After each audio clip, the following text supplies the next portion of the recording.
안녕하세요. 대국산 이야기입니다. 오늘은 과연 올해 안에 태국 관광이 가능할지에 대해 이야기를 해보려고 합니다. 태국은 올해 4월부터 7월까지 급격히 많은 코로나 확진자가 발생하고 있는데요.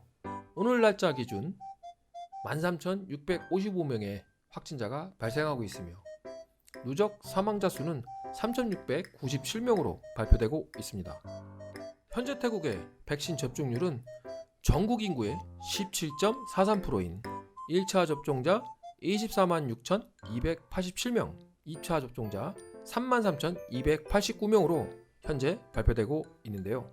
태국 정부는 완전 접종을 1차 1,153만 8,866명, 2차 접종 354만 5,830명으로 목표를 잡고 있으며 2021년 말까지는 전체 인구의 70%인 5천만 명을 목표로 백신 접종을 진행하고 있다고 합니다. 태국은 2021년 7월 1일 푸켓을 시범으로 외국인이 코로나 2차 접종까지 완료 시 자가격리 없이 관광을 할 수 있는 푸켓 샌드박스 프로그램을 진행을 했습니다. 오늘로써 20일이 되었는데요. 그 사이에 다녀간 외국인은 9,358명이며 관광수익 창출 금액은 5억 3,431만 바트라고 발표를 했습니다. 정부관광청 이야기에 의하면 70%의 집단 면역 백신 접종을 이룬 푸켓에서는 외국인 관광객으로 인한 코로나 감염 확산은 전혀 없었으며 관련 기관의 통제하에 좋은 결과를 얻었다고 발표를 했습니다.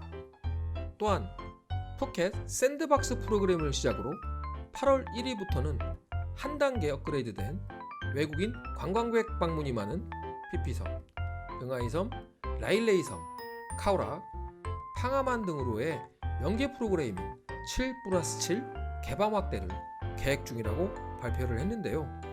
이 7+7 프로그램은 14일 동안 푸켓에 머무는 것이 아니라 푸켓 7과 다른 시범 도시의 7일을 연계해서 머무는 프로그램이라고 합니다. 또한 10월달을 목표로 외국인 관광객 수용 계획으로 10개 시범주를 지정했는데요. 치앙마이, 파타야, 부리람, 방콕, 페차부리, 프라추압 키리칸, 푸켓, 수라타니, 끄라비, 팡아 이 10개의 도시가 선별되었다고 합니다. 하지만 외국인 관광객 수용 계획에는 치역 백신 예방 접종이 70%가 꼭 이루어져야 하는데요. 푸켓 샌드박스가 성공적으로 진행될 수 있었던 요인은 섬이라는 자연적 지형 조건 때문이라고 볼 수가 있습니다.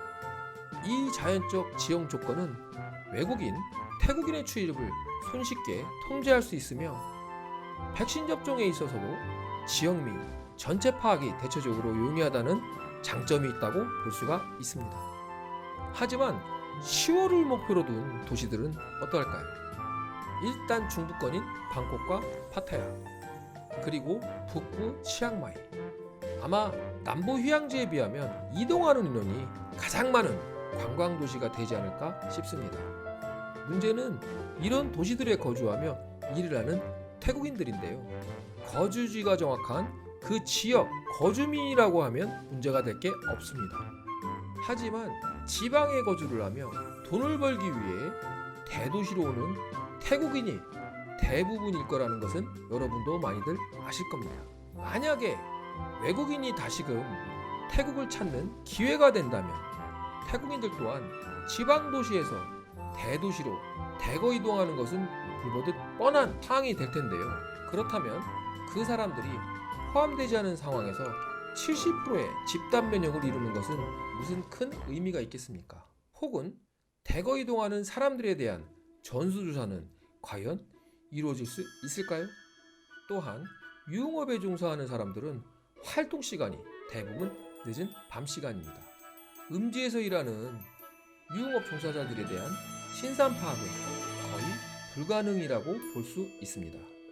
오래전 태국도 락다운을 진행한 적이 있습니다. 하지만 그 락다운 시기에도 레드존으로 분리된 파타야 같은 경우에는 어느 한 곳이라도 완벽한 차단을 하고 일일이 출입자를 체크했던 적은 한 번도 없습니다.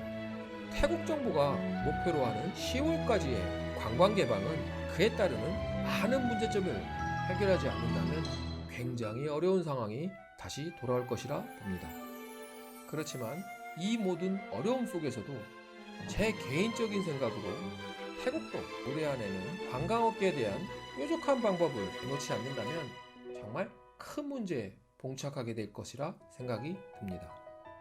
2021년 7월 18일 태국 방콕에서는 대규모 시위가 일어났습니다. 이들이 요구하는 사항은 세 가지인데요. 첫 번째, 프라유 총리의 무조건 사의. 두 번째, 코로나 퇴치를 위한 기관 예산 삭감. 세 번째, 시노백 백신을 mRNA 백신으로 전환. 여기서 주목할 사항은 바로 코로나 바이러스로 인한 경기 침체로 군중의 분노가 터져버렸다고 볼 수 있습니다.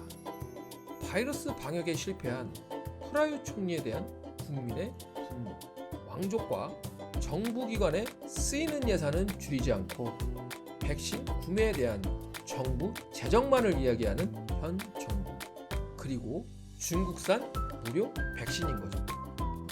사실 모더나, 화이자 같은 백신들은요, 태국은 정부 차원에서 구매하는 것이 아니라 사기관인 병원협회에서 백신 회사와 개별적으로 계약을 체결하고 있습니다. 정부는 아예 태국에서 생산되는 무료 백신 아스트라제네카, 그리고 중국에서 나눠주는 무료 백신 시노백만 국민에게 접종을 하고 있는 상황인데요.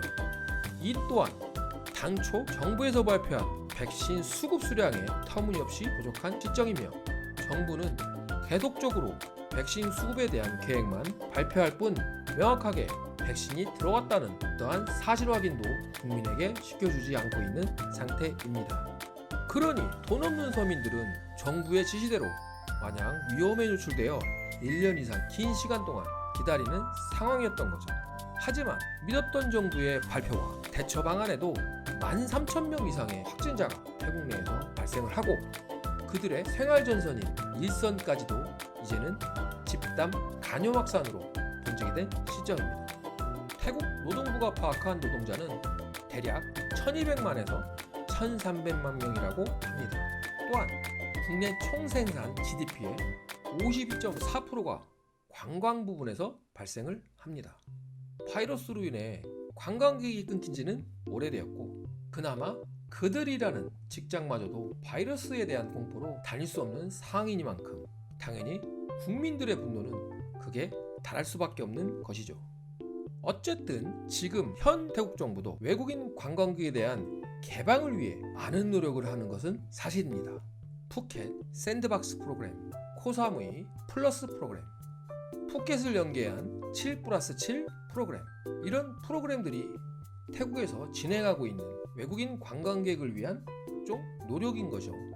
정부의 백신 대처 방안은 미숙했을 수 있지만 태국의 경제 정상화를 위해 이들이 손을 놓고만 있는 것은 아니니까요.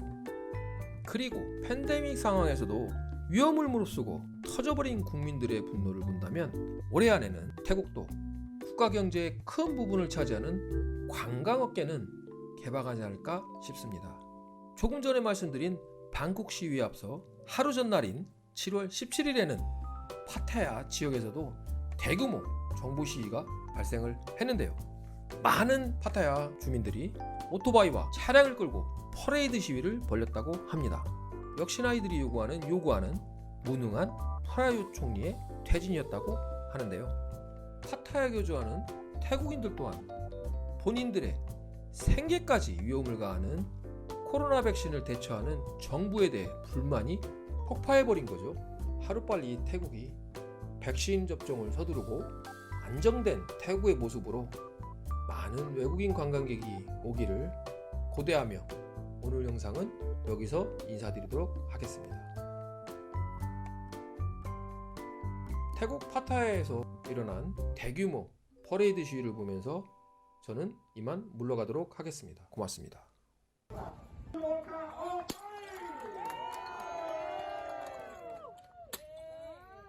รถมอเตอร์ไซค์ที่มาร่วมขบวนตั้งแถวณตอนนี้เลยครับตั้งแถวณตอนนี้